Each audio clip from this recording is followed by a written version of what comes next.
ये पढ़ाई की मंजिल आसान नहीं होगी, चीज़ें होंगी मुश्किल, लेकिन हम और आप साथ में मिलके साथ में पढ़ेंगे ताकि आपकी चीज़ें हो जाए आसान और कॉन्सेप्ट्स को ऐसे चुटकियों में समझेंगे कि आपको कभी किसी टॉपिक पे डाउट नहीं रहेगा। और डाउट रहे तो आप कमेंट करें, आपके डाउट तुरंत वहाँ पे क्लियर किए जाएंगे। So let's get started with the most important chapter in neural biology, that is the cell. Now what is the cell? जब हम सेल की बात करते हैं तो हमारे दिमाग में एक रेक्टेंगुलर बॉक्स आता है। जब हम सेल की बात करते हैं तो हमारे दिमाग में एक रेक्टेंगुलर बॉक्स आना भी चाहिए, सेल होता ही उसी तरह का है, एक सिलेंड्रिकल बॉक्स या रेक्टेंगुलर बॉक्स। तो बेसिकली हम सेल को यूनिट ऑफ लाइफ क्यों बोलते हैं? यूनिट मतलब एक बोल सकते हैं हम कि एक बेसिक चीज़ जिससे लाइफ स्टार्ट होती है। हाँ, सेल एक वो चीज़ है जिससे हमारी लाइफ स्टार्ट होती है। हम जब घर बनाते हैं, when we make the house, हम क्या करते हैं? एक के ऊपर एक ब्रिक्स रखते हैं। जब हम एक के ऊपर एक ब्रिक्स रखते हैं तो क्या होता है? दीवार बनती है, दीवारों से बनता है घर। तो उस पूरी दीवार, उस पूरे घर को बनाने में सबसे बेसिक चीज़ क्या थी? वो थी ब्रिक, ईंट। सिमिलरली सेल जो है लिविंग ऑर्गेनिज्म को बनाने में सबसे बेसिक चीज़ है, सबसे छोटी चीज़ है, क्या है? सेल।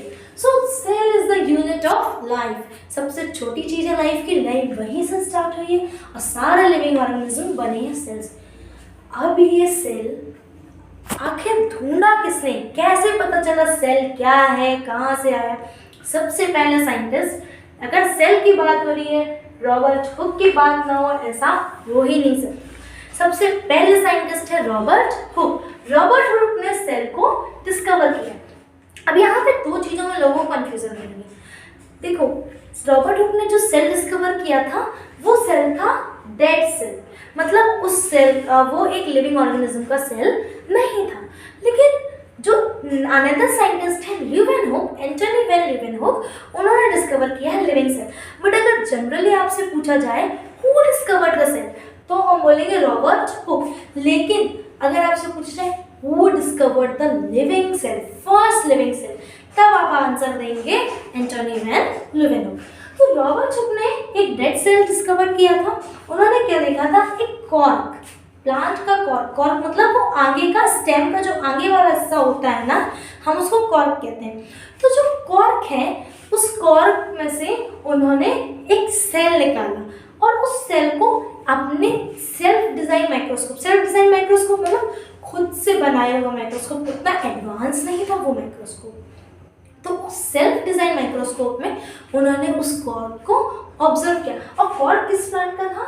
कॉर्क था क्वेकस प्लांट का। ये क्वेकस प्लांट का जो कॉर्क था वो उन्होंने अपने सेल्फ डिजाइन माइक्रोस्कोप में ऑब्जर्व किया। और जो ऑब्जर्वेशन था उनका ऑब्जर्वेशन ऐसा था, उनको एक स्मॉल कंपार्टमेंट्स दिखे, जो कंपार्टमेंट्स फिक्स शेप के थे। मतलब जितना भी उनका शेप था वो शेप फिक्स था। कुछ मतलब हेक्सागोनल शेप था, ओवल शेप का भी कुछ, मतलब एक ज्योमेट्रिकल शेप था। ऐसा नहीं था कि कुछ भी ऐसे बन गया, नहीं, एक ज्योमेट्रिकल शेप था। तो सेल बेसिकली क्या था? स्मॉल ज्योमेट्रिकल, एक टाइट कंपार्टमेंट था। टाइट मतलब एक दूसरे से फिक्स थे वो।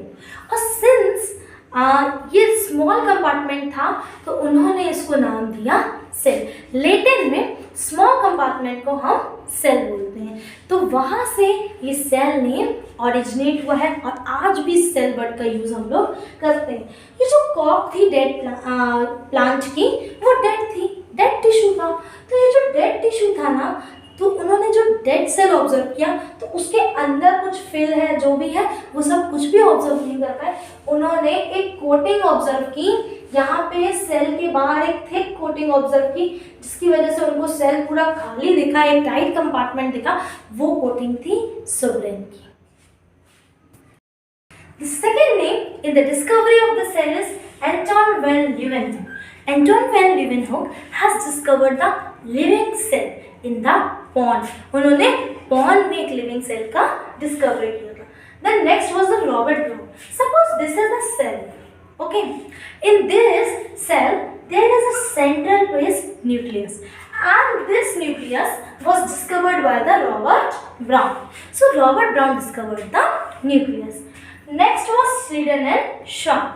This Schleiden and Schwann, they were the both scientists. So in 1838 and 1839, this Schleiden and Schwann proposed the cell theory. Cell theory was the some rules that every organism was following regarding the cell. Now another scientist came, Robert Virchow.